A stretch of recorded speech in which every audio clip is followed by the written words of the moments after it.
गतकाली आमर division level आमर गोटे मीटिंग थिला जार आमर डीएफ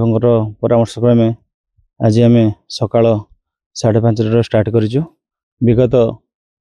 वर्ष अपेक्षा ए वर्ष आम आशा करूँ अधिक पक्षी मैंने आसवे से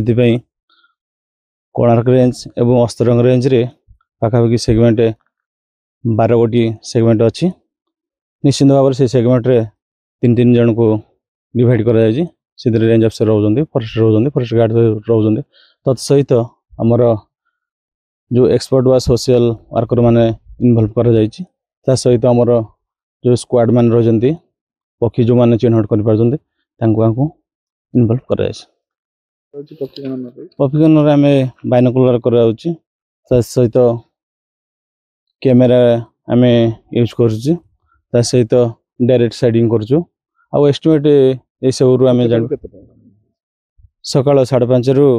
अप टू 11 पर्यंत रखीचु।